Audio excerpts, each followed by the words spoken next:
Hello and welcome to Traffic Paradise Radio. I'm Uno, and joining me today is Immy. Hello, Immy. How are you? Hi. I'm doing pretty well, thank you. That's good to hear. Good to hear. Did you enjoy the race? Yeah, I did. Obviously, I enjoy who won, but also actually a lot more stuff happened than Japan. Thank God. Thank God for that really old sort of no resurfacing in Bahrain. Never touch that track. Let it be a track that degrades tires because we needed those pit stops. We needed that different strategy. It was interesting for once. It was definitely interesting. It was a very weird experience for me because it's the first time I've ever watched a race on a Monday, um, Oh, which yeah. is bizarre. I mean, it was like midnight, so it was like early Monday morning. But yeah, it was very bizarre for me. And we have this like can't make any noise after 9 p.m. here at my apartment building. So every time something happened, I had to be like trying my best to like express myself with zero noise. It was very difficult. But I would just quickly like, yes, and then like no, no, no, no. And yeah, I was freaking out. But it was lovely and exciting and totally worth only having like 3.5 hours of sleep. So yeah. Ouch. Really? Yeah. That's so Yeah. Yeah. little. Oh my Yeah. gosh.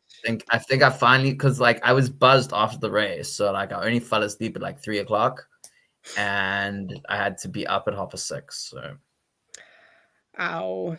Well, yeah. you made it though. You survived the day. Yeah, I did. I did. I'm home. I made it through a full day of work and I want to talk about Formula One. Yay. Race result then. Let's dissect. Yay. Talk us through it. Well, yes, we had Oscar Piastri coming home for the win with George Russell and Lando Norris completing the podium. The Ferraris were just out of reach of their first podium, really missing a bit of pace and also some adventurous strategy, maybe, because I think if Charles was on the soft, because nobody thought they'd last, but Mercedes knew, if Charles was on the soft, maybe he would have been able to defend from Lando. And then certainly a hectic race for Red Bull. So for them to both be in the points, I actually think is quite an achievement, given they had that issue with their pit light not turning green, which I think is a bit wild. Points for Alpine, finally. Pierre Gasly obviously didn't manage to defend that P4 start, but I don't think he was expecting to, and comes home P7, which I think is best of all of the midfield teams, which is what he would have wanted there. Double points for Haas, which I don't think anybody would have expected after their qualifying, P14 and P20 in the end. And so to end up P8 and P10 is just good for them. And also, the Haas car has pace and the team knows how to do a good strategy. They seem very complete, I'd say.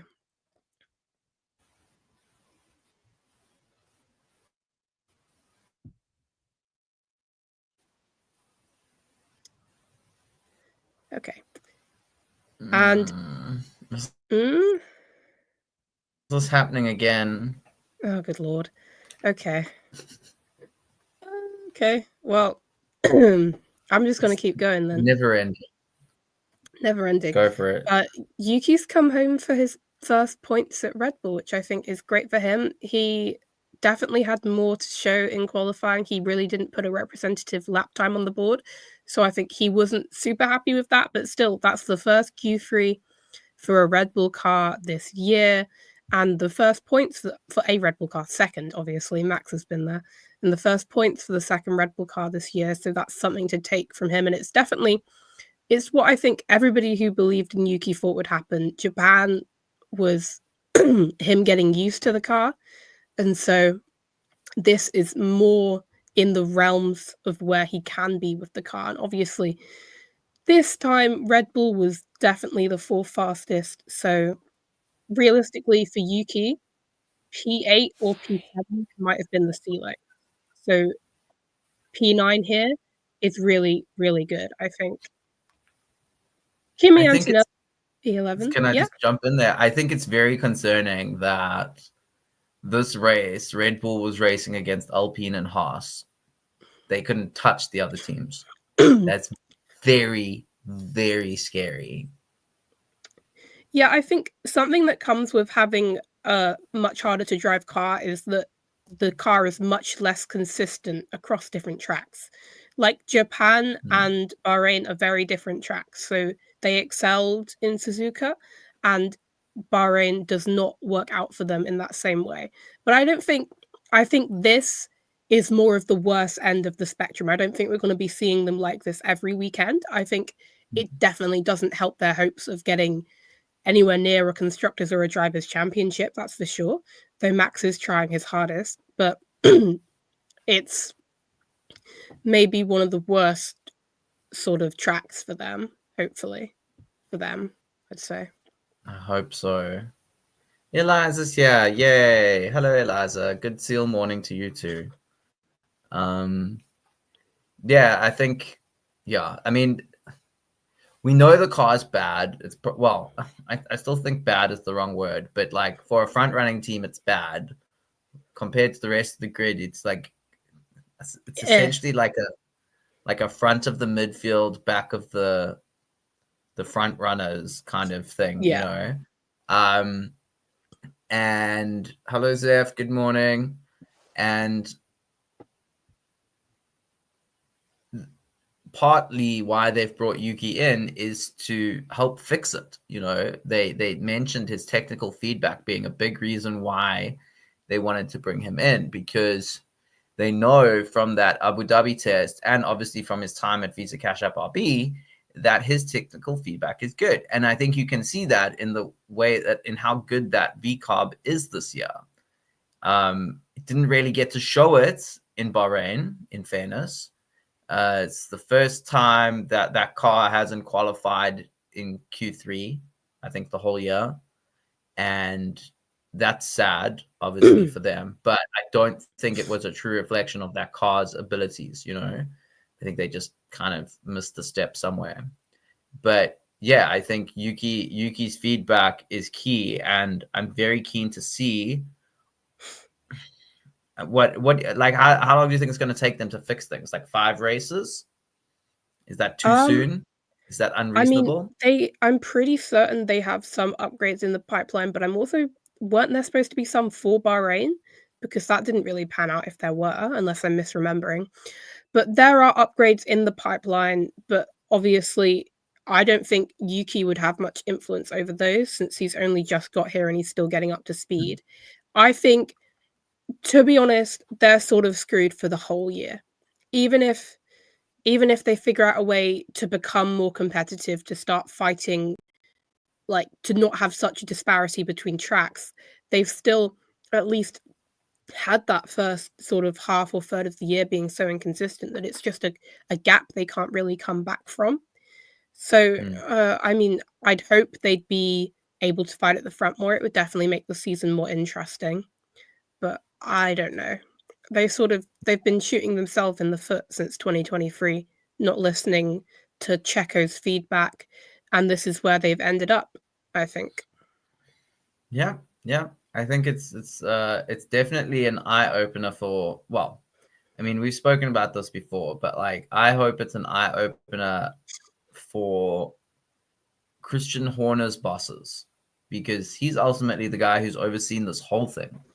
And he's the one who, you know, he may not be designing the car, but he's the one who has to approve all these things. And like the decision to put the car more in Max's favor and disadvantage Checo cost them last year's championship.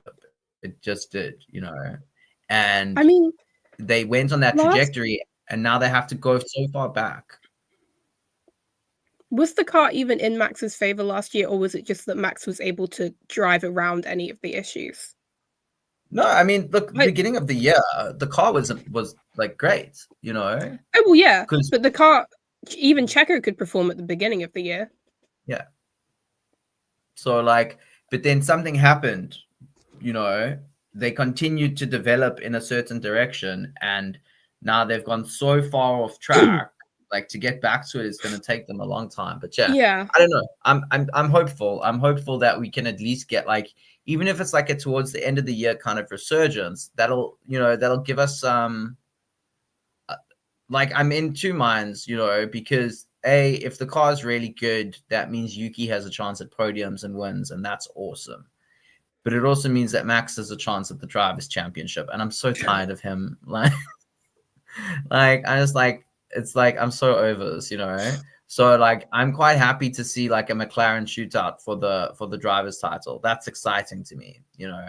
And maybe or like, and George as this like dark horse kind of, just nipping at their heels the whole time could be an interesting dynamic, and it would make it a iconic season, you know.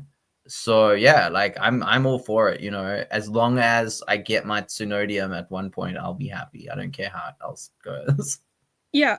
I mean, I think there'll definitely, at the very minimum, be other tracks like Japan where Red Bull do have pace, they do have performance.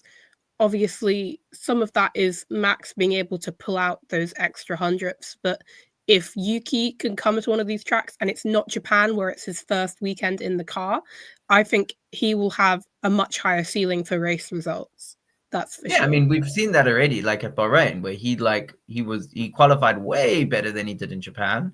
Yeah. There was still a few issues in Q3, but the fact is he got into Q3 and Exactly, he yeah. finished in the points. It's like it's an improvement from the previous race, and I'm hoping that at Saudi there's another step forward.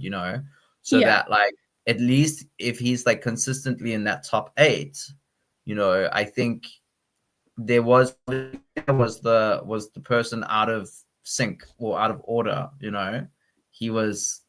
He shouldn't have been in the top 8.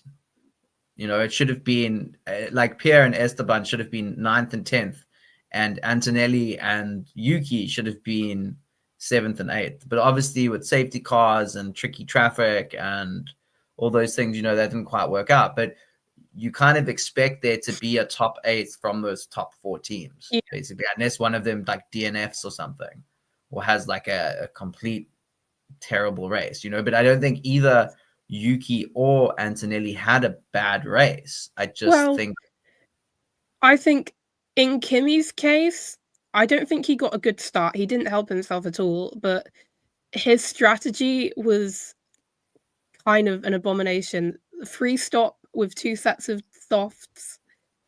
I mean, Mercedes seemed to love the soft. I think it was a good tire, but a free stop probably wasn't the move, and the fact that Kimmy pitted right before the safety car and then pitted again under the safety car, it I think he would have been in the points if they'd done a more conventional strategy, but mm, at the end of the day, he did also sort of put himself further back by not having a great start, and he was pretty close to Ollie by the end, so give it a couple more laps and he probably would have made it to the points. yeah, I want to say loads about Ollie, but I'm gonna shut my mouth for now because I Yeah. know that we're gonna talk about him later. But yeah, I was really impressed by him. But yeah, let's move on.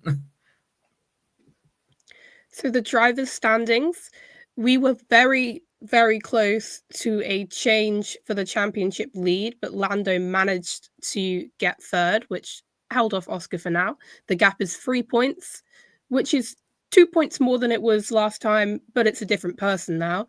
So that's fun. I think obviously Max benefited a lot from Japan. We don't know how many tracks are going to swing as much in his favor. So this gap might widen, it might close, but it's currently looking like a 4-horse race, right? The gap between George and Charles is 31 points. That's over a race win. That's pretty massive. I think Ferrari's start and probably continuation, because I don't think they have a solution to their issue of lack of pace, has dashed any title hopes for Charles or Lewis, because everybody was going in. Ferraris are going to be in the fight. Could Lewis win his 8th? I don't know what Ferrari did to develop the car, but they did not go in the right direction. No. It does seem very. Look, I mean, they did obviously get disqualified, so they lost out on a few points, but I don't think it would have made much difference. Yeah, I mean, but at the end of the day, I think the China disqualification was an something that was born from their development issues. Like, Mm, they had to run the car lower, and then Lewis had the skid block disqualification. It's and I don't even know what happened with Charles there, but yeah, it's they were trying to set it up different to mitigate their issues, and they set it up too far across the line of legality, it yeah, seems. But yeah. yeah. I mean, who knows? There could be like a somebody could bowl out George, Max, Oscar, and Lando, and it could all change in a race, right? Mm, Because that gap is something that can be taken down, but at the end of the day, it is also over a 40-point gap to first. So yeah. What I'm curious about there is like, okay, so I'm expecting now, with him being in a Red Bull, for Yuki to at least claim that P8 spot. Okay. Um, so assuming he does, how long do you think it's going to take him to go from 5 points to 20 points, let's say? I mean, he's got to make like what that's like a 15-point deficit he's got to being in the lead, of that sort of bottom 13 drivers.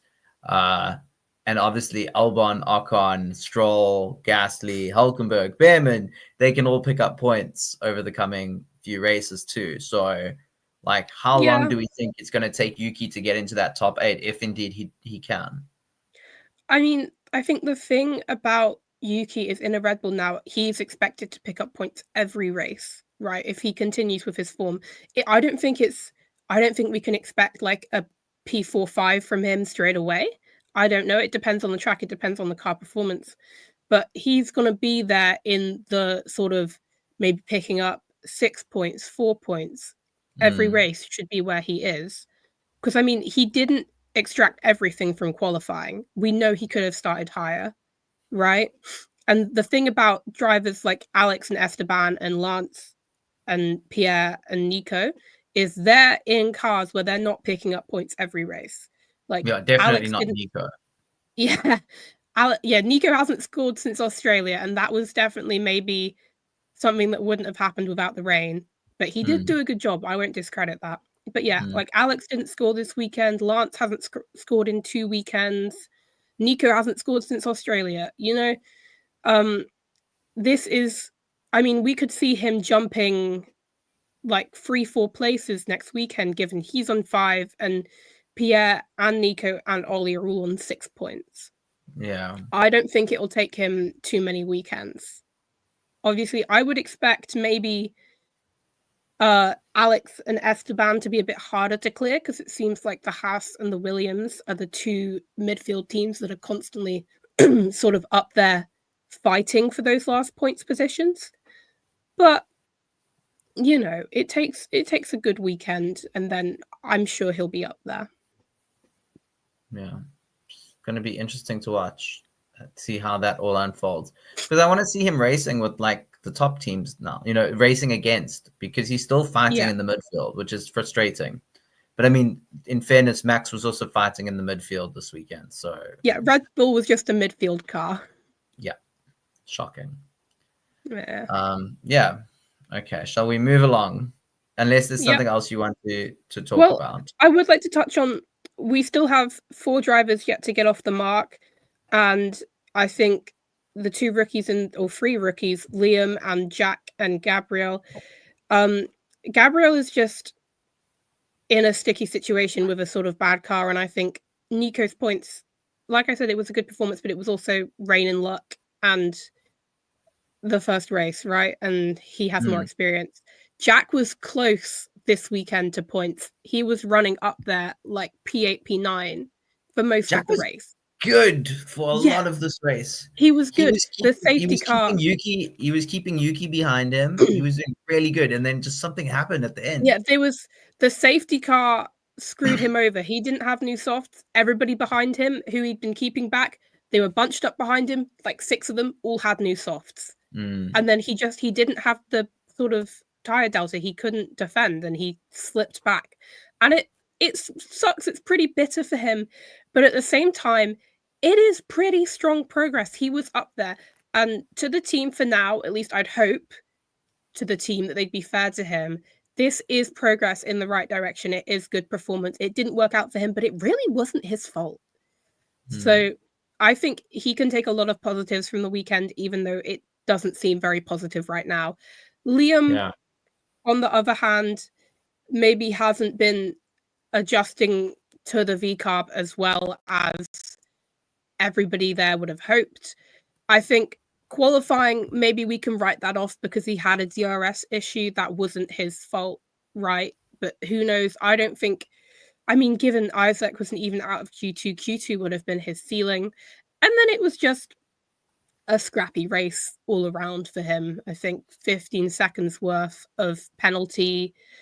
I mean, maybe he doesn't have no toxic. points. He doesn't have no points this season. He's got 3 penalty points. Oh. He picked up 3 penalty points last night or this morning or whenever it is in your time frame. I didn't even register the penalty points. Wowzers. 3 in one race. That's like Kevin Magnussen levels of like terrorism. Yep. Yeah, that's pretty good. I think Jack has 4 penalty points, doesn't he? So they're having a bit of a penalty point competition. I think Jack I swear is on 4.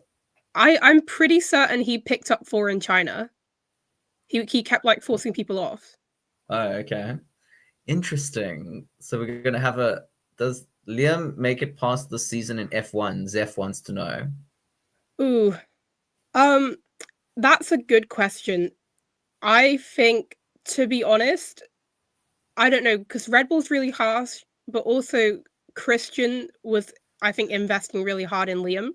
And so to drop him completely at the end of the year would make him look bad, maybe. And, you know, he really just doesn't want to make himself look bad.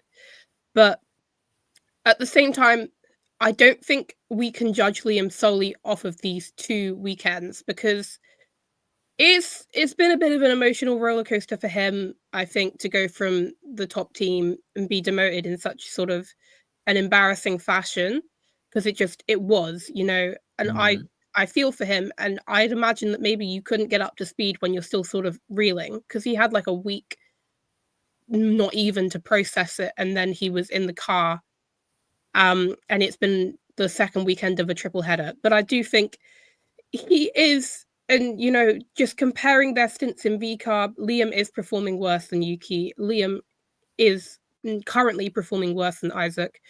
But I would give him some time and some grace. And I think he definitely gets the rest of the season, at least.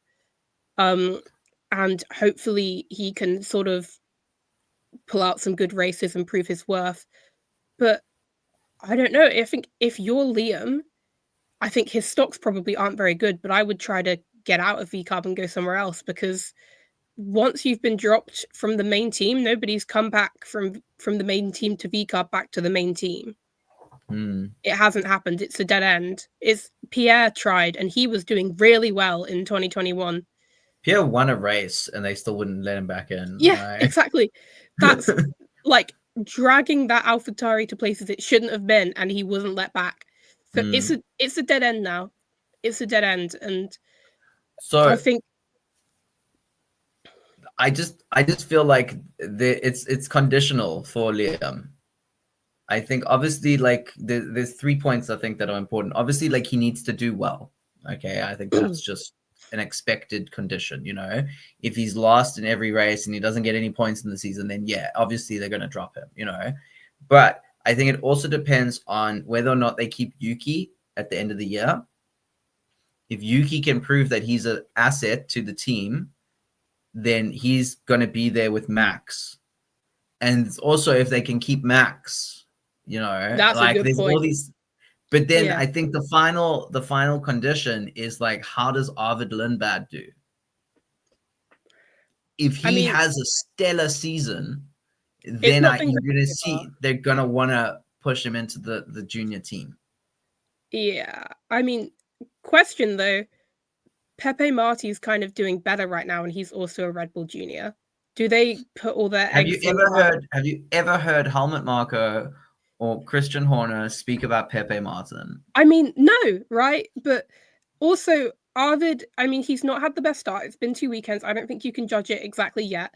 But also, and obviously, I love to make the argument last year that it's better to have more experience in F2, but Kimmy, I think, has proved that wrong on many counts. But at the same time, Red Bull are known for rushing their drivers really a lot, and it hasn't worked out for them. I mean, I think Mercedes maybe are a different environment. They are better at nurturing, and they can sort of push harder. But and I don't know, maybe they don't like Pepe, but he has been putting in he put in some stellar performances in Bahrain, 11th to first in the sprint. You know, he's really, I think he's second in the championship right now. Of course, it's a bit topsy-turvy. They've only had one feature race, but I think his stocks are quite high, right? Yeah. Maybe Red Bull won't look to him, but if Arvid does not amazingly, it hasn't been great so far, but you know, he's finding his feet, let's say. And Max opts for an exit clause, then they're going to need somebody in that seat. So, because that is the conversation, isn't it? Max's manager and Helmut Marko. Yeah, so like the question is then okay, so let's say Max leaves, so they got to keep Yuki now. Okay, he's the only person who's like been able to get that car into the points this season. Okay, so other than Max, obviously. So they're going to keep Yuki in Red Bull. Who do they promote? Isaac or Liam? And then who do they bring into VCOB? Because I think Liam's going to find himself in that like that sort of pure Yuki mold of like he's our benchmark. Yeah. We know he can drive the car, so he's going to be our benchmark, and we're going to see how other drivers compare to him and whether or not if they can equal or beat him, then they get the promotion. As foolish as that is, because we've seen Ayumu, I mean, that would be amazing, okay? But Ayumu is very much still a Honda driver, not like Yuki, who's got a Honda sponsorship. I think Ayumu is still a full-on Honda driver, and I would imagine that they're going to try at least get him the reserve role at Aston Martin next year. That's a good point. Yeah. Yeah, I mean, I think if I were to pick somebody, honestly, and judging off of 4 races maybe isn't the best thing in the world. Has it been 4? Yeah, I can count. I'd go with Isaac. He honestly has really like outperformed my expectations when it comes to his early season performance. He has adapted so well to an F1 car. I mean, let's just call Australia a write-off, right? Let's forget about that. He has adapted so well. He's been in there and he's been putting in the pace and he's been fighting for the points. And, you know, I think to do well in a Red Bull, it is about adaptability. To be honest, it's figuring out that car and figuring out its window, however small it may be, for performance. And you need to be adaptable to do that. And I don't think Liam has that adaptability. I think he's a fast driver, right? He has good races, but we're seeing even now in the VCARB, he isn't adapting and performing in the same way that Isaac or Yuki were. It's taking him more time, and I don't think maybe that's not a horrible thing, but for the Red Bull, it maybe isn't the right trait. Yeah, and I mean, yeah, Liam doesn't have I mean, he might have Horner on his side, but he's like the Austrian faction does not like him. Let's just put it that way. Franz Tost would like, I've never seen someone like deride one of their own drivers so badly before. Like what Franz Tost said about Liam was like on a par with what Helmut Marko would say. Like I was like, damn, like you went for the jugular, bro. So yeah, I don't know how much luck Liam has there. Yeah. Shall we move on? Okay. We've got the constructors still. I don't know how long we'll linger here, but what I will say is McLaren are really sort of eking out a lead here. It's a 58-point gap to second. I think that's good for them, and it's good for Lando and Oscar being able to fight. I don't think they're going to instill any sort of team orders, because look at that gap. They can afford to have like both drivers crash out and still be in the lead, right? They have time, and they have time where they can adjust. They can have a bad weekend and still be leading the championship pretty comfortably, I'd say, because it depends. A Mercedes always going to have a good weekend. Like this weekend, only George scored, and I don't think that's Kimmy's fault. But Kimmy is not matching George's point haul. They're not coming home like third and fourth right now. It's like third and sixth or third and seventh, which is nothing against Kimmy. I think he's adapting really well, and he's just going to get better. But currently, Lando and Oscar are always there with each other like that. They're always bringing home, for the most part, the most points out of any team. See, Ferrari were the second highest scorers this weekend, which I think is quite wild. You don't look at that and think, oh, Ferrari are the second highest, but they are. Yeah, Ferrari did decently. I think they could have done better, but they did decently. Yeah. So yeah, interesting. That's the story of their life, really. Yeah, no, 100%.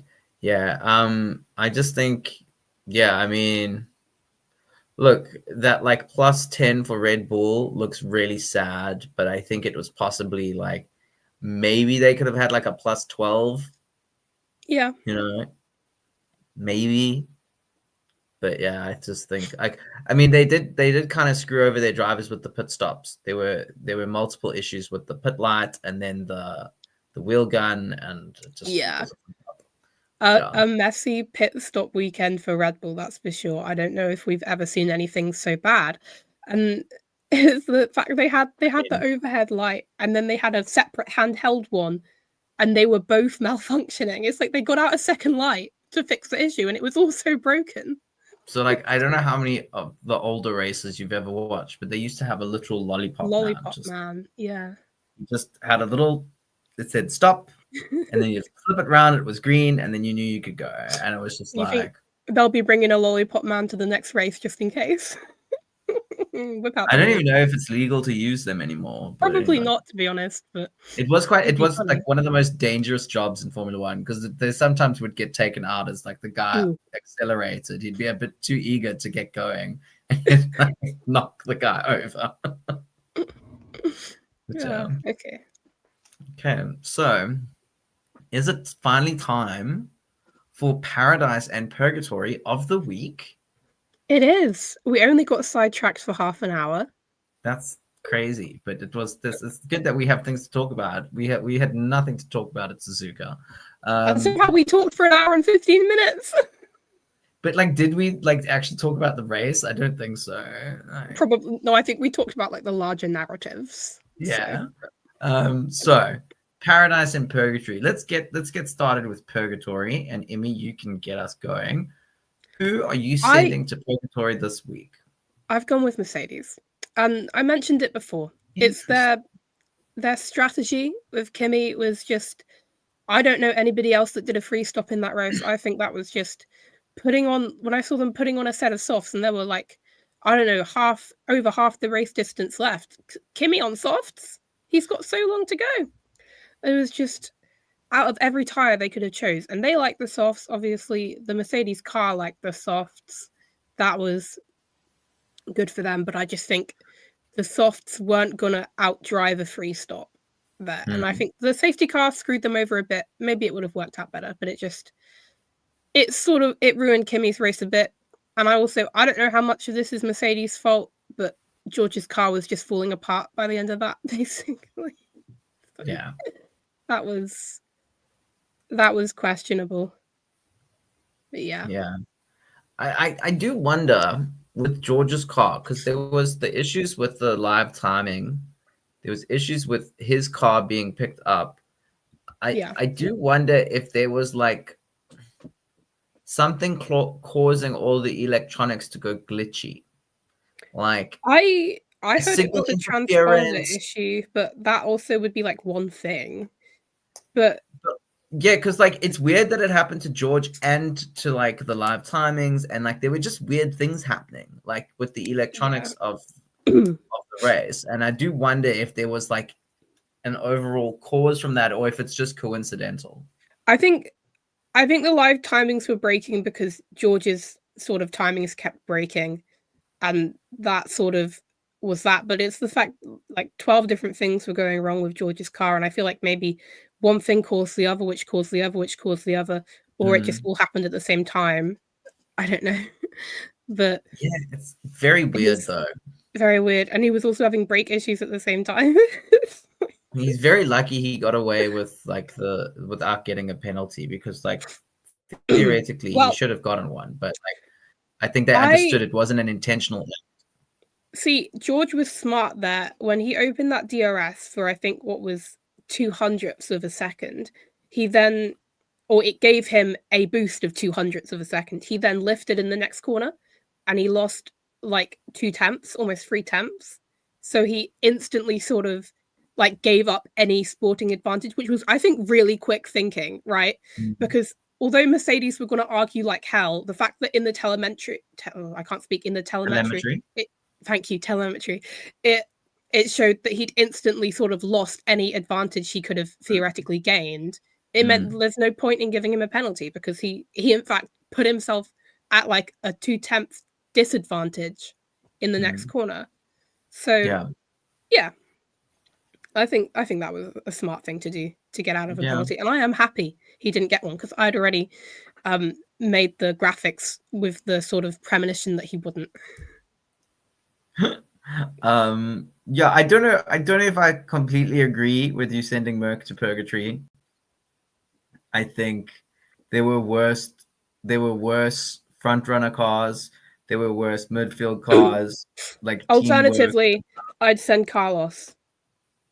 I mean, there's Carlos, there's VCOB, but I mean, we send VCOB like every other week, so like I understand why we can't keep doing that. But I mean, they really just shit the bed all the time. But then there's also, I think Red Bull had like a stinker. You know, I know both their cars got into the points, but like, come on, like 10 points out of a race weekend is a bit shocking for Red Bull. Even Max like couldn't do anything. Max was stuck behind like fucking Haas's and Alpines, you know, like it's like shocking. But I do understand what you're saying. I don't think I would have gone that way, to be perfectly honest. That's fair. I mean, I think in retrospect, probably with some reflection, I would put Carlos in purgatory, just because it was messy, and almost bowling Kimmy off the road was messy. And although the side pod hole was a racing incident, it wasn't his like brightest race, and this is the first time he's made it into Q3, and to not be able to capitalize on that when Alex has capitalized every time he's been there isn't a great look for him. Yeah. Did Yuki do that giant hole in the side of his car? Well, I think it was a smaller hole, but then the sort of structural integrity of the side pod was, damaged, and it slowly decayed, because when he came in to retire, there was a big piece sort of hanging off the side. It was massive. Yeah. I know. Yeah, it just, and I don't think we can blame Carlos for that, or Yuki, because it was deemed a racing incident, and that's fine, although some people on Twitter would say otherwise, but it's Twitter. But yeah, it's just, it's not been his brightest weekend, I think, though Q3 was a good step for him. And let's try again next time, maybe.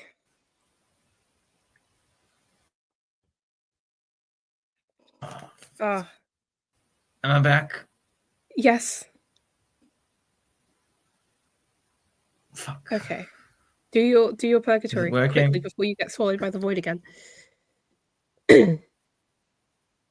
Oh god. Okay, so for my purgatory, I've gone a little bit unorthodox this week. Oh, okay. I don't even know if it's them that does the directing. But I don't know either, to be honest. I didn't know who to put.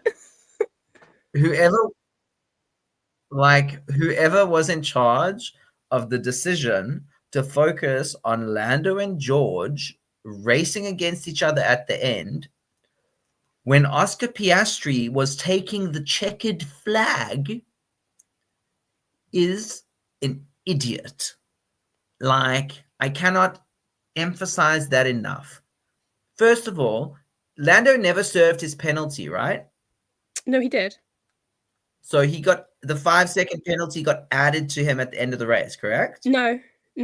First pit stop, he served it, Did he? Okay. Yeah. My bad. Okay, Okay, I'm gonna it was slightly like back off of midnight that point. in the I morning, thought he so still had it. you get a pass. No. Yeah, I get a pass there. I thought he actually still He had it. recovered it. Okay, so He fair enough. recovered it really well, basically. Yeah. Okay. So fair enough. It was actually for position then. Fair enough. Okay. But you do have that little box in the corner. Like that's what that box is for. Show that little contest there. Because that's not a guaranteed pass. What is guaranteed is that Oscar Piastri is winning this entire fucking thing. Okay, it's an historic moment for McLaren, who've never won here before. It's an historic moment for him. It's his 50th Grand Prix, and he's winning. Okay, he's the only person to win 2 this year. It's a big occasion. Not to mention, there are fireworks that go with it that sort of add to the drama. And instead of we saw fireworks there in the corner of the screen, just little fireworks. And then here was nothing. Like nothing happened. I mean, like it was so stupid. I cannot believe that they would do that because it's just like I don't know. It just seems so. The tradition is that no matter what's going on in the race, when the guy takes the checkered flag, you go there. And poor what's his name? Was it Crofty who was narrating, sure. commentating? Listen to me. Narrating? Was it Crofty? I can't remember. I think so. It's always 10 minutes. And he was doing his whole thing about, what he does when someone's coming around the final corner and they're about to take the checkered flag and like they're going to win. He was doing that whole narration and there was like nothing on screen to like back up what he was saying. And it was just like, it was so awkward. I know like he's not like there's 101 different commentators from all over the world and they're all following the same. Am I back? I'm back. Okay. So yeah, there's a whole bunch of commentators from around the world and they're all narrating over that imagery. It's fine. But like, come on, bro. Like you gotta just like there's a few things you have to do. You have to like make sure we see the start. Okay, that's important. I don't want to see pictures of the fans waving flags at the opening lap, and we need to see the end, and we need to see like when there are close battles. And this is, I think this goes to many races because often there will be a very close battle in the midfield or between the back markers where all the other cars on track have like 1, 2, 3 second gaps between them. And you'll have 2 cars that are like in DRS, and they've got like a half a second, like 5/10 between them. And there's like action going on. There's something interesting happening as opposed to just like this procession of like cars with massive gaps between them. There's something interesting happening. And the director won't go to that because Max Verstappen or Ferrari or McLaren or whatever are leading, and that's apparently exciting. Like there are moments when you focus on the leader and there are moments when you don't focus on the leader. Usually they get it wrong this like the other way, but today they got it wrong this way. It was just they need to decide like when someone's about to take the checkered flag, there is no options about who you choose to put the camera on. No, you will follow him for like the last sector, basically. It's like 30 seconds or whatever, how long the last sector is. You will follow that driver all the way to the end. And if there is something interesting happening on track, that's what you use that little picture-in-picture thing for. And you know what? Make that little picture-in-picture thing bigger. It can take up a quarter of the screen. It's fine, as long as we see the checkered flag. Because seeing Oscar cross the finish line in the picture-in-picture is just not how you do it. Even if you're cutting away for like maybe not even the entirety of the third sector, maybe the last 2 turns, you've gotta see him cross the finish line because that is like the point. He's the first one to do it. The checkered flag is flying. you know. Yeah. Like, it's fine if you even that like final turn, if we're just seeing a whole bunch of chaos happening behind him, and then all of a sudden it switches to that final straight and you just see him round the bend and cross the line. Perfect. That's fine. There's a vibe there, you know, and then the fireworks and the flag. Literally, and the fireworks. like the poor Bahrain spent so much money on those fireworks, and There then was so many what, fireworks. you know, like, so we could watch George Russell and Lando Norris not pass each other, like just. I Anyway, know that pass wasn't happening. It would take a couple laps. Even if it was happening, like, yeah, it's just it doesn't matter. they never do it like that. I've never seen that happen. Yeah. It was honestly a ridiculous decision on their part. Absolutely ridiculous. I mean, you know, if it was like the only time I could like imagine it being important is if the last race of the season and those two drivers are in a battle for the championship. Yeah. And then by all means, you know, by all means focus on them, because like that's what the story and the narrative is about, you know. It's about who's going to win the drivers championship between these two people, and if there's like 100th between them or whatever it is, like then by all means, you know, let's fucking like watch that. But like, come on, you know, it's race 4, like please. I don't need to be seeing a battle for like P2 and P3. Show me the winner. But with that out of the way, Mercedes-Benz and Liberty Media / whoever the fuck made that decision, for your sins on and off the track, you are sentenced to purgatory. May the gods of motorsport have mercy on your souls. Dun dun dun. Beautiful. Bring music back. I love the that music. That was a very cathartic rant. I enjoyed that. Yes. Okay. But after sending those devilish candidates down to purgatory, we shall now uplift some candidates to paradise. So, Immy, who are you sending to paradise? I am sending Ollie Behrman to paradise. And while his qualifying performance was absolutely shocking, you don't get points on a Saturday. And he managed an absolutely stellar race to recover from P20 to P10. And while I'm sure some of that was a bit of strategy, he gained 5 places on the opening lap. So he had an amazing start. He put himself in a good position where the team could help him and he can get into the points. And I think, you know, like I said, when we saw the qualifying, nobody expected double points for Haas, and for Ollie to be able to be there. In a midfield team, it's just about being on the fringes, getting towards the start of the points. And Ollie did that today. And then his like dad and his brother got on the radio, and I thought, what the hell is going on here? But that was cute, sure. Yeah, I was sorry. Are you done? Yeah, I didn't have. There's not much to say. Yeah. You took what I'd really like to talk about. So, I was very impressed with Ollie Behrman. I thought his fight with Antonelli was very interesting to watch. Antonelli has the faster car. You know, they are sort of equal in terms of experience, although Ollie does have a few extra races under his belt in Formula 1. But yeah, I just think that, you know, Ollie, Ocon, Haas, they did a good job this week. And I could easily accept, instead of it being Ollie, it being Haas or both of them or like the team, whatever.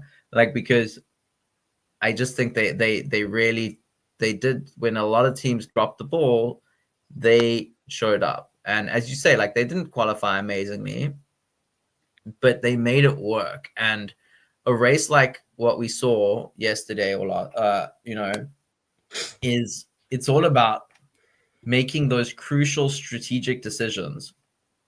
Because, I mean, I know, like with safety cars and stuff, like you don't really, like, cars can unlap themselves, but I don't even think any cars had to unlap themselves.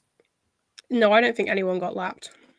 Yeah. So like the field was very close, and it was interesting because I remember looking and being like, because usually there's like giant gaps that drivers will pit and then feed into that big gap, so they can make up some time, have some clean air, get the most out of the tires, and it's in that opening stint, and and then catch the pack up and then start to make their way back up.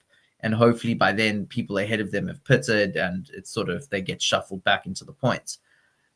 But yesterday, like at one point, Max Verstappen was last, because he pitted and he had to go all the way to the back of the pack. And I was just like, oh my God. At one point, I was just like, holy shitballs. Because I think Max was like, and then Max moved up to like P18 and then Yuki was last. And I was just like, how are both Red Bulls like at the back of the pack? It was crazy. So I do think that the pack was incredibly tight yesterday, especially the midfield. And I think that Haas to bring both cars into the points, like something Mercedes couldn't do, that's impressive. And Ollie was a big part of that. I think Ollie had a tougher battle than Ocon did. Yeah.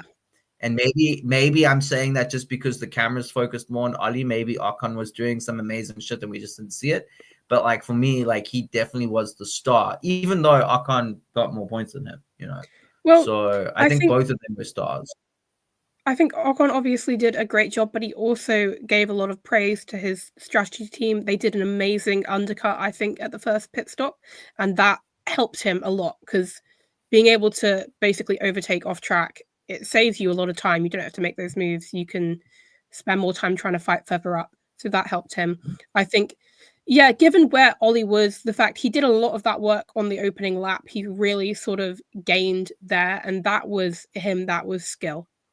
So Yeah. I think he had the harder time, but both managed it really well. Yeah. Neve just says Ollie. So Neve was very happy to see Ollie. Watching this with no sound is extra funny. Am I very animated? Or is Immy very animated? One of us must be. So yeah. Okay. So I think we've sort of we've discussed that enough. Let's move on to the person you really wanted to discuss, but I stole from you. My candidate for Paradise this week is Oscar Piastri. Brilliant. That's like a hat trick, fastest lap pole win, miles ahead of the field this week, and just solid weekend from him. The exact kind of weekend you need if you want to gun for the championship. And I think he knows that at some point McLaren's going to have to decide who they back, especially if there's a challenge from like a George or a Max. And he's making damn sure that they do not forget about him, because I think it would be,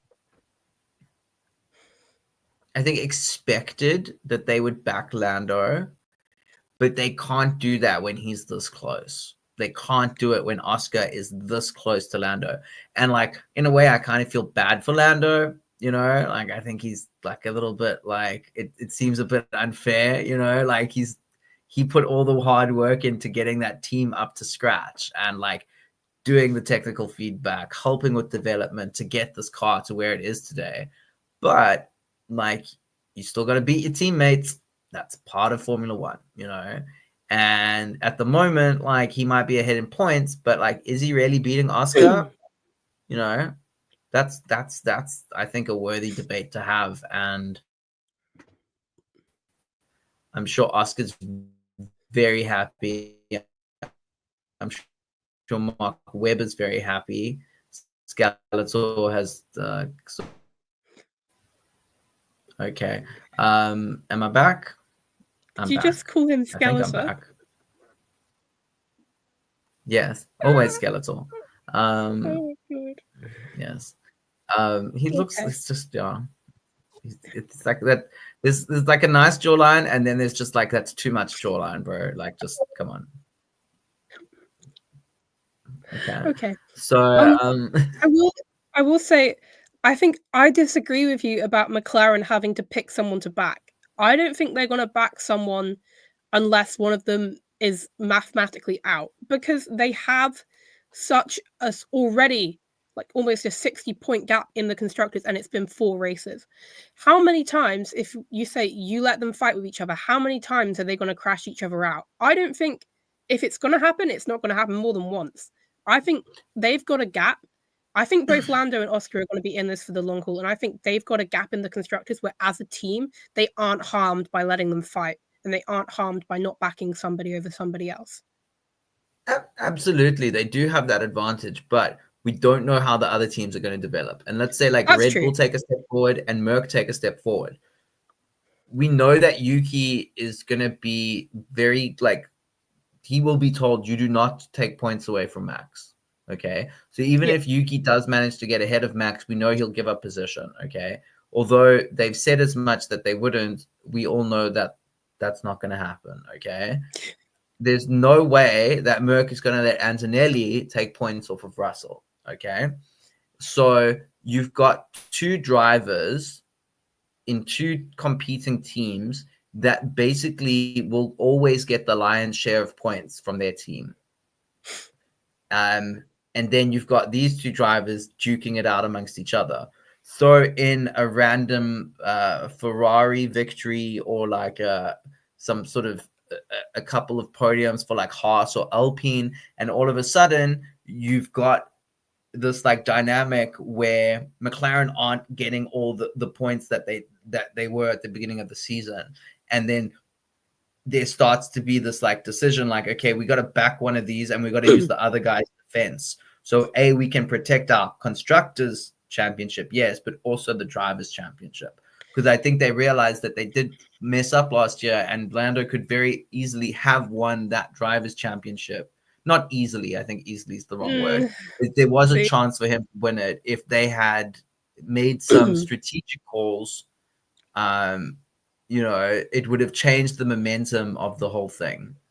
And I think it would have given Lando an extra boost of confidence that also would have made a difference. Okay, I think this is a point where we're going to butt heads a lot last year and this year. If we just say, for now, with the way things are now, McLaren can afford to let them fight. I think other teams can develop, but I think McLaren is always going to have that gap this year, touch wood. I think last year, even if they'd utilized Oscar earlier, how many times was Oscar in a position, just to be completely harsh, where he could give up points for Lando? Lando was often in front of him last year. Oscar didn't have the qualifying pace. The only time I can think of maybe Baku, but then Lando was so far back, right, that Oscar couldn't help him. I mean, what was the one, his first win? Oscar's first win? Where was that? Hungary? But that, no? Yeah, that was like, to me, different, right? And at that point, they weren't gunning drivers, which it might have been the issue, yeah. That moment encapsulated the problem with that team, that they weren't willing to go for it because they wanted to maintain team harmony. Now, in terms of winning the constructors, that paid off for them, okay? But I do think it's left them, like, I do think it was a mistake. Lando, I personally, like, I think it looked shit for Oscar to be given his first win, because I think Lando would have easily overtaken him. Lando had so much more pace than Oscar did at Hungary. And I think that even though Oscar was ahead. Sorry? The first stint, Oscar was a lot faster. I think Lando I'm saying in the final stint. In the final stint. Like, Oscar literally had to be like, please ask him to slow down. I can't catch him. So I think Lando would have easily taken Oscar in that final stint, and then he would have overtaken him anyway. And McLaren messed up the strategies. They messed up the pit calls. It caused drama. It caused chaos. But I do think that Lando ultimately would have won that race had they let them race, okay? And then, again, like, I think I'm talking about it more from, like, an emotional, psychological point of view, because I think that difference of, the team telling Lando, not this, like, oh, think of your friends, Lando. Think of your family, Lando. Like, we want to be a happy family. Fuck this. This is Formula One. What are you talking about? Like, fuck the team dynamic. Like, go for the win, bro. And I do think that Lando, because you could see Lando wanted to go for the win. Lando did not want to give that place up. Lando had that instinct to go for the kill. And McLaren told him, don't you dare. but they did it in this like weird kind of coddling That way that radio infantilized. will always be weird. It Yeah, was it was infantilizing in a way. Like it was just, and then they were like, "Oh, but you'll need it," you know. And then what happened? Oscar went and like overtook Lando at that one race. I can't remember what it was, and I was like, Monza. "Where was Monza? Where was that payback from See, Hungary?" You know, I that think you remember you're going to need him later on. And where was Oscar? No, Oscar went for the kill, and he was allowed to go for the kill, but Lando McLaren as wasn't, a and that was team, McLaren's. they're more buddy, right? They aren't like Red Bull. They don't have that ability to be harsh. That's just the way they always are. They like to have team harmony. I think their strategy for a lot of the races last year and this year, I mean, I don't know how much about this year. I don't know how much they're dishing out priority, but it's either who qualifies ahead or who like comes out of the first lap ahead was I think what they had for last year. And that's why like in Monza, this was McLaren's fault, right? They hadn't told Oscar don't make a move. I think they might have said don't make a move out of turn 1, but then they didn't say don't make a move out of turn 3. And so he did, right? And but we can talk about how much McLaren screwed last year. I still think even if they put everything behind Lando, that point deficit was too big. I don't think it would have happened. It would have been closer. It wouldn't have been won in Vegas, but I don't think it would have gone Lando's way. I mean, it's very possible that it wouldn't have gone Lando's way, but I think Just I mean again, though, like but even the psychology if of there it. had been even if sure the psychology, right? And but we can debate psychology and I don't know how much that would change stuff because even now I don't want to say Lando doesn't have the best mentality, but he's very quick to always put himself down in the media even now. And now I don't know. But You have that's to what I'm talking about, though. He's but like a like broken man, and like exactly, but I he's feel had the like they winter could break have to unbreak built it. himself. Like what would he gain now from them saying all of a sudden, and I know this isn't what you're even talking about, but like if they said, okay, Oscar's gonna be your number 2 now or something, how much mentality would he gain? Like, because he He'd needs to know that find the it team within has himself. confidence in him, But and they he'd do know that have he's got confidence in someone him. that he's got someone to have his back for him. That's But what you Max has should, had these past years with Checo. He and knew that he had that's Checo behind him to help him. but that's because Checo just couldn't match Max. I feel like this would be a different story if Checo was on the level of Max, but he wasn't. So that was always a done deal, right? Because I mean, there's there were there points where was he was. There were yeah points where Checo races, was. like individual races, but for the most part, I mean, even like Checo was behind Max for the most part, and so it wasn't a debate. Now it's like for Lando, he has to find that confidence. The team backs him. They back him. They just can't back him by giving him a second driver because that's not the lineup they have, right? He has to find that confidence within himself. And, he has had those moments. Australia was an amazing weekend for him, right? He had the confidence. He controlled the race in the wet, which is something he couldn't do last year in Brazil. I think Hmm. he's more confident than he was last year. I think he's just had a bad weekend. I think he struggles a little bit with adaptability, maybe a little bit less than Oscar. And he's having a bit of time trying to come up to speed. And he had like one bad lap in Q3, and that screwed him over. And he's quick to be a bit self-deprecative, but I think he's a lot more confident, honestly, because like his performance in Australia solidifies that for me. I don't think 2024 Lando would have been able to pull that off with Max so close behind him. Yeah, yeah, yeah. No, 100%. I do think like this is it's very much like a discussion of like what ifs and could have beens and everything. Yes, So I don't think exactly. there is like a correct answer. I'm not saying like my answer is correct. I just feel this is gonna get messy. It has the potential to get really messy. And See, McLaren, I'm gonna keep bringing this up because Lewis and Fernando, and then Lewis and Jensen, like McLaren lost out on at least 2 or 3 drivers' championships because they refused to pick a number 1 driver. And yeah, I mean, wow. look, I think no matter how many times this happens to McLaren, it's not their philosophy. They like their team harmony. They like everybody working together. They don't like bad vibes. So they don't like to pick a number 1. They don't like to put someone down. And at this point, I don't think they can pick a number 1, even if this was on on the cards, because I think Lando has been performing really well. Oscar has been performing really well. They've both been really well. You could argue for Oscar over Lando, but then there's also like Australia where you could maybe argue Lando over Oscar. There's no clear number one. And, you know, they just can't pick. Even if they wanted to, they can't pick.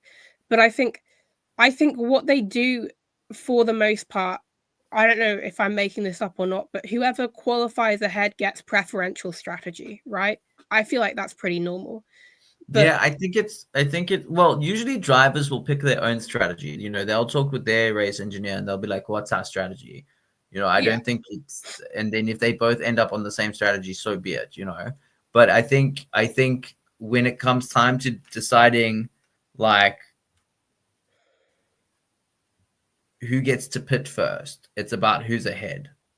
You yeah. know, so because like Well, obviously your strategy comes down to when you pit, and if you're the car behind, your strategy is going to be taking a backseat to the other guy's strategy. I think to be fair, the last two races actually, so it's very race dependent. They've pitted the car behind. They pit Oscar first in Japan and Lando first in Bahrain.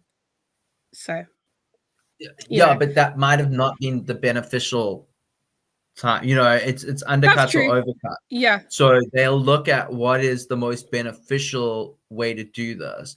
And what they might do is use like the guy behind as like a guinea pig to see what the potential is, etc. You know, those things all play out. But I think we've spoken about this enough. I think it's going to be a very interesting yes. season, and we will be talking about it a lot more. So for now, Ollie Behrman, Oscar Piastri. For pleasing the gods of motorsport, you are granted entrance into paradise. Ascend. Ah, angelic music. Okay. Beautiful. Predictions recap. Immy, what did we say? Yay. We said lots of stuff. Most people were wrong. Starting out with pole position. Ha ha ha. I stay winning, you know. Come to me for the lottery numbers, you know, because anyway, me and Willow predicted Oscar and we were right. Uno, Tay, and Lacey predicted Lando, and they were like quite horrifically wrong. I think too many people put their eggs in Red Bull's baskets after last weekend. Lee and Neve predicted Max on pole, and Kira predicted George, and George was pretty close. Well, actually, it's the largest margin from pole we've had all season, like almost 2/10, but sure, he was there. Right, he was close. So that's a point for me and Willow.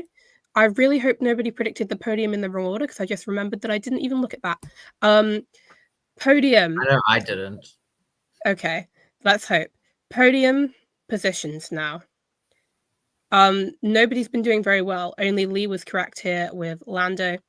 Lots went with Max, me included this time. Uno, who knows what you were doing? You know, I love the positivity, but Yuki, man. I mean, Okay.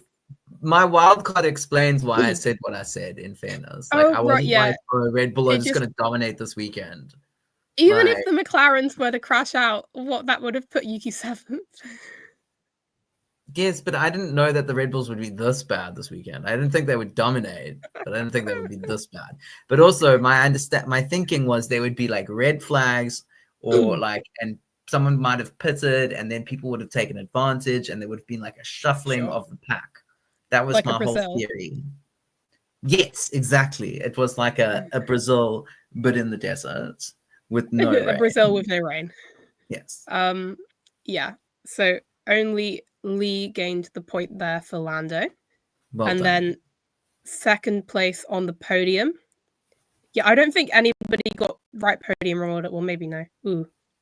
I'm gonna have to calculate that later. That's really stressing me out now. Uno, yes, congratulations. You were the only one that got this one right with George. Lots of people, two people, me and Lacey went for Lando. Tay and Lee went for Oscar, and yet again, too much Red Bull. Neve, Kira, and Willow went for Max.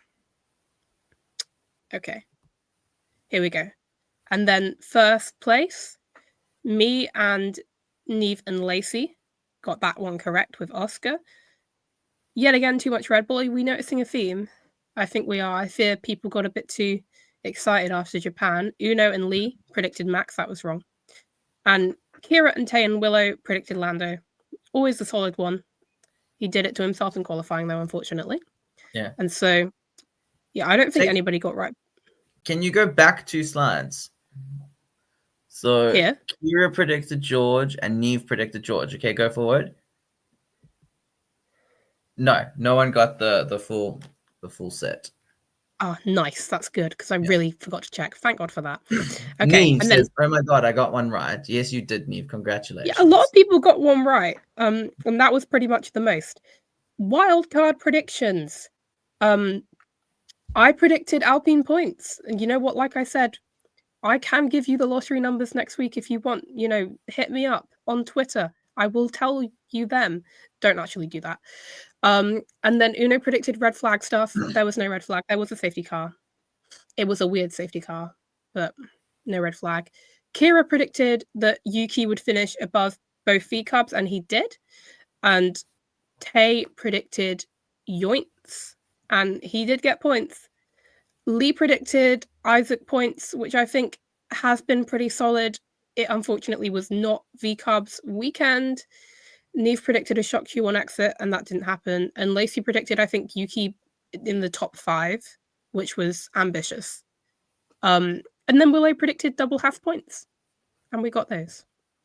So a lovely haul. We've done much better in the wildcard predictions this weekend than we did last time. I think last time it might have been all grey, because we all were like, Yuki's got to get a podium, and he didn't get in the points. And here is the leaderboard. Oh, guess who's winning? Guess who gained 3 points this time? Well done, Immy. Congratulations. Thank you. Congratulations. Thank you. I think I'm getting so cocky now. I'm gonna have a right shocker next weekend. It's gonna be like a Haas podium. Yeah. No, I think it's all looking very interesting. Lacey, congratulations. You're on the board with 1 point. And between Tay and Kira, there's like not much in it. And then you're 4 points ahead. So you've got like a week's comfort, basically. Yeah. It's like a race win. Comfort. Yeah. You've got a nice bubble there, but that bubble can burst. Ooh. So just be careful. But yes, I think you will rest easily knowing that you are at least 1 weekend away from losing. Yeah, I've got a bubble. I've just got to keep being consistent. So, yeah. I mean, everybody got something this weekend, which I think is pretty good. That doesn't happen normally. Somebody comes home with nothing, but we all got at least one, which was great for me because nobody shifted position. I think Traffic Paradise Radio won this weekend. That's what I think. Truly. Really. We got that big, heavy trophy. Very big. Yeah. Well done. Oh, Willow picked up 2 points. I didn't see that. That's well done, Willow. That's very good. Well done. That was half double points and pole, but look who predicted that Oscar would choke pole. Look what didn't happen. 100% conversion rate. Oh, I love that stat. That makes me so happy. Okay. This gloating is not a good look on you, Immy. 2 out of 2. 2 out of 2. No, you live your best life. Didn't we talk about not having the yellow writing on the yellow background? Yeah. I said that's a Bahrain issue, and I wasn't going to change it because the picture's going to change next time, so it's fine. I just ignored it. Okay, fair enough. I didn't even realize it. Like when you first showed this thing, I only picked up on it now, and I was like, oh. I thought I was getting away with it. It's got the shadow at least. There's a bit of definition there. I do like this picture because it's very much like our vibe. There's a sunset, there's pink, there's purples and blues, and like it's all very lovely. And a hat. No palm trees. We just need a palm tree. Oh, there's one there, just under that little white tent. The white tent next to the building. Yeah. There's a little palm tree there. There is a palm tree. There we go. We've got our Traffic Paradise vibes. The whole shebang. I mean, not our beloved neon font, but that we will. I miss our font. This is a lovely font. I think we're keeping this one for now. It's stylish You can and it's keep it still for neon. Saudi. It feels very deserty, so I will let you keep it for the desert. We're not changing it after Saudi. I spent so long going through fonts, Uno. Come on, Lacey, like back me up here. You're the design one here. Like back me up here. Yes, it's fine. I'm not. Just actually, it might I'm being work for quiet, Miami guys. as well. It could work for Miami. It's gonna work also for Imola and for Canada and for Spain and for Monaco. What gives It'll work Italy? for Monaco. This does not give Italy. No, I'm just saying I don't want to change it because you know what vibe this gives. Actually, ignore. I don't know why I'm trying to cover it like anybody can see that. Ignore Bahrain. Look at the palm trees behind it. It gives Traffic Paradise Radio. That's the point. We need we need concise branding. Just keep the font the same. We can't. Our aesthetic is so confused, but yes, that's why Lacey is here to save us. So let's give Lacey just like how Yuki needs time in the Red Bull to just like sort out like the kinks and the issues. Let's give Lacey some time to do the same for us, and hopefully within a few months' time, we will be looking sharp as ever. And we will keep the font the same no matter what it is. You know. Oh, you mean like once Lacey's come in and change the font? Yes. Well, I'd hope for it to be an open debate because I feel very strongly about fonts. We know this. Yes, I don't want to look at a font I don't like. So for those of you who don't know, Immy and I have two very different philosophies when it comes to font. I like a sans serif font. Clean, simple lines, but like with like a classy retro vibe. Immy likes more fun, serify. I think this is a happy medium, no?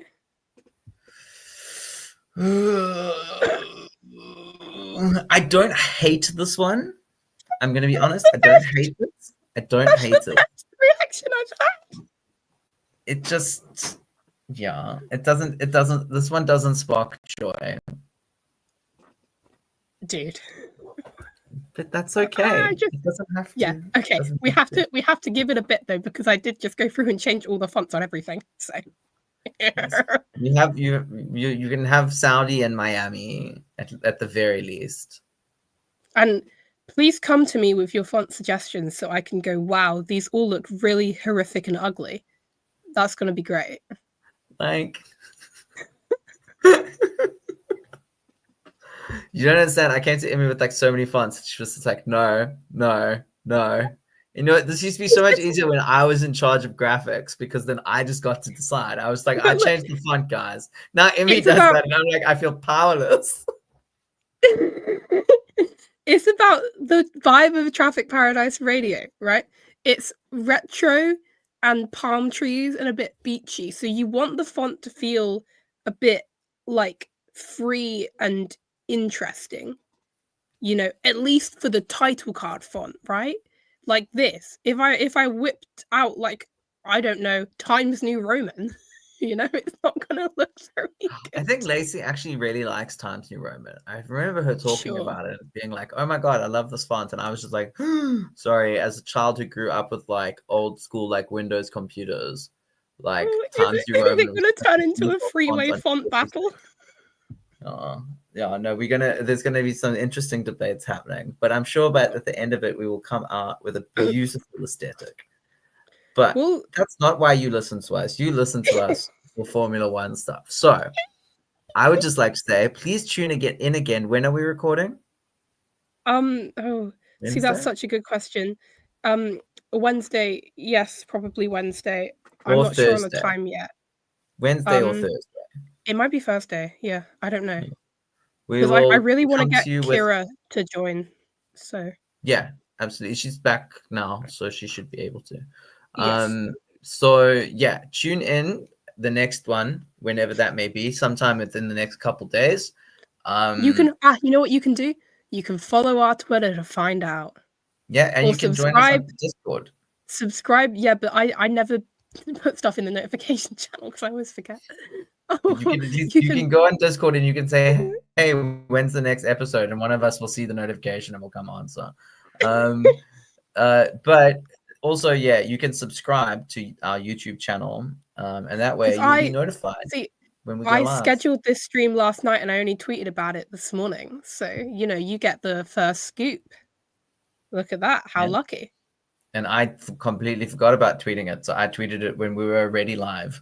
And I just said, "We're live, join us."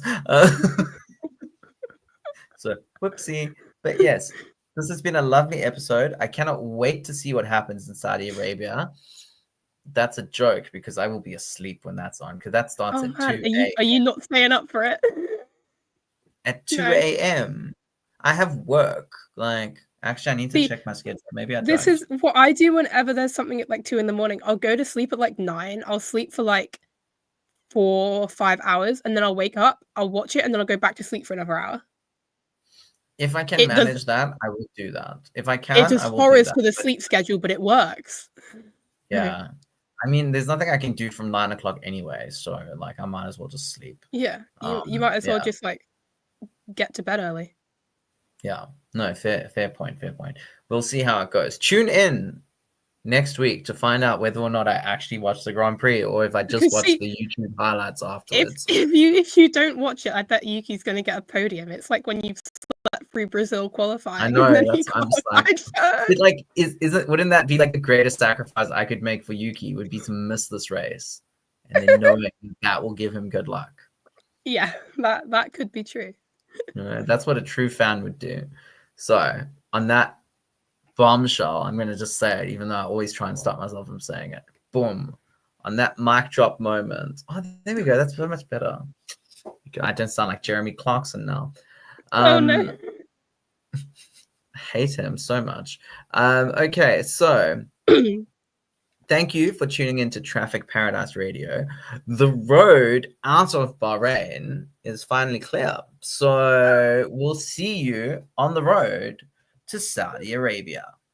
All that's left to say is bye-bye, I guess. Say goodbye, Immy. Bye. Bye-bye. Cue the music.